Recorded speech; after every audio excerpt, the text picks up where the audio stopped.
Tonight on Connecticut's news station, a tragic loss as a fire in the Elm City displaces 17 people and leaves 2 animals dead. And a 15-year-old fighting for their life tonight after a bike crash. Plus, a big day for pomp and circumstance across the state and how the capital city is celebrating. Now at 10, this is Fox 61, Connecticut's news station. Good evening and thanks for joining us. I'm Carmen Chow. We begin tonight in East Haddam, where police are investigating a large fire that spread into a brush fire. This happened on Pine Road as plumes of smoke could be seen by onlookers. Details remain limited at this point, but we know firefighters responded around 10 a.m. today from a report of a house fire. The Colchester Fire Department reported there were 2 structures on fire with explosions, and the fire spread, which started a brush fire. State police reported everyone was able to get out and there were no injuries. The fire department is still investigating the cause.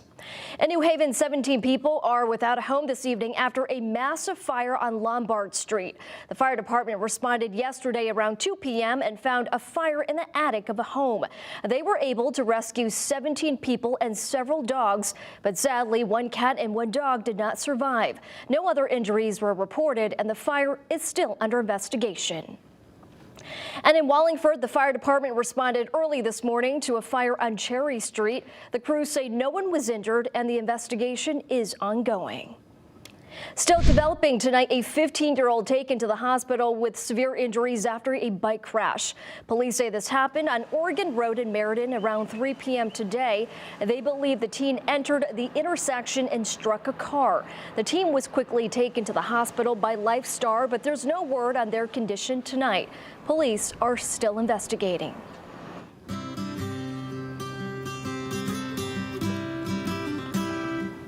A big day in the capital city for moms as they celebrated their children's big accomplishment at the University of Hartford, making for a big day of celebration.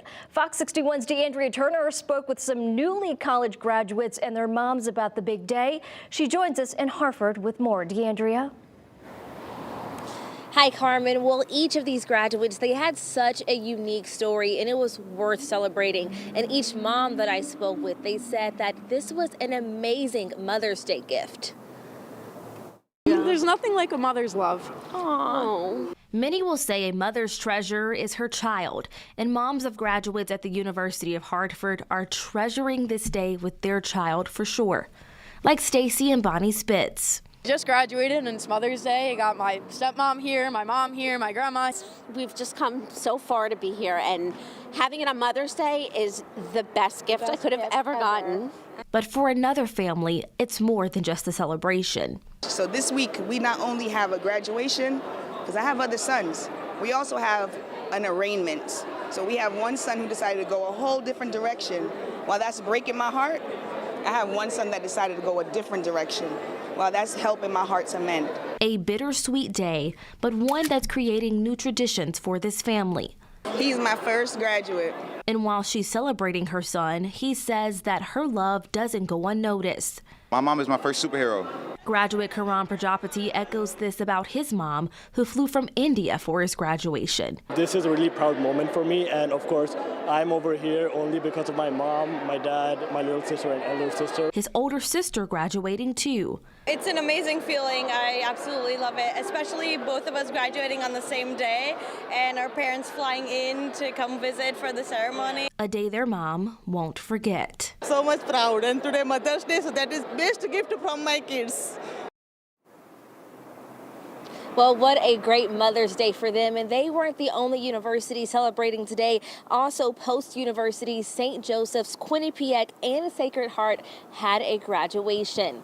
In Hartford, DeAndrea Turner, Fox 61, Connecticut's news station. Thanks to Andrea. Another college that celebrated a graduation today is Western Connecticut State University. One graduate may be someone you all grew up with, 71-year-old Angelo Natali. He was a songwriter for Barney and Friends and wrote nearly 30 of the songs featured on the show from 1997 to 2002.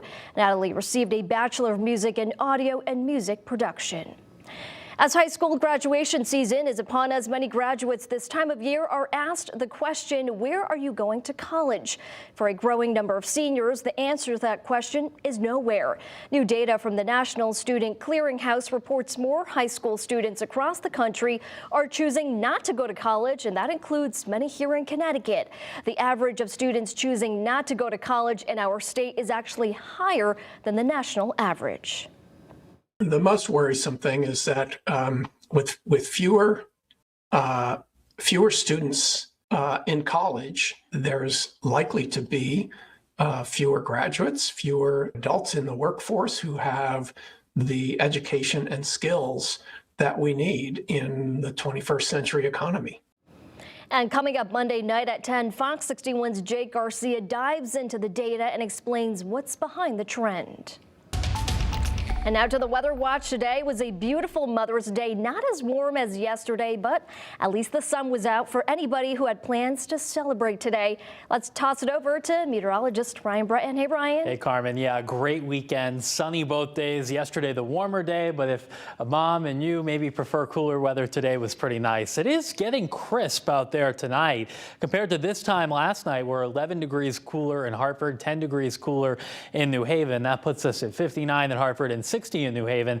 Some of the outlying areas, though, Willimantic and Torrington, already down to 51 degrees. We had some high clouds along the shoreline and in southern Connecticut around sunset, but those are moving south. And now we have dry air coming in from the north. And tomorrow will be a beautiful day, although it will be chilly to start. We may drop down to 39 in Willimantic early tomorrow morning, 42 in Norwich, 44 the low in Hartford, and 47 the low in New Haven and Chester. But despite this cool start, we will have a warm afternoon. So it'll be one of those days where the kids head out to school with a sweatshirt or light jacket, but they won't need it in the afternoon. And some can probably make the argument for shorts tomorrow with temperatures that'll be back up into the 70s. A high tomorrow of 77 in Hartford and 74 in New Haven. The warmest day of the week comes up on Tuesday, and then there are some big temperature changes coming up. We'll talk all about it coming up in just a little while. Carmen?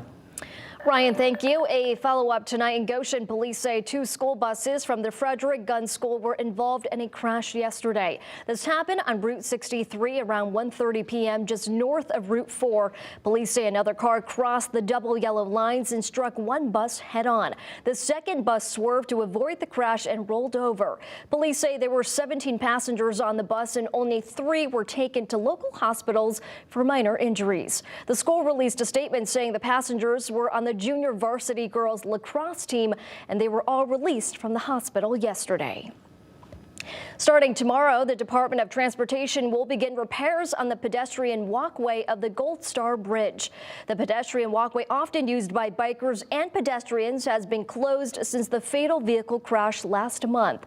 The Department of Transportation will run continuous 30-minute shuttle loops at no cost to users as construction to fix the path starts tomorrow. There's no word yet on when construction will be finished, but the shuttles will run every day from 6 a.m. to 5 p.m.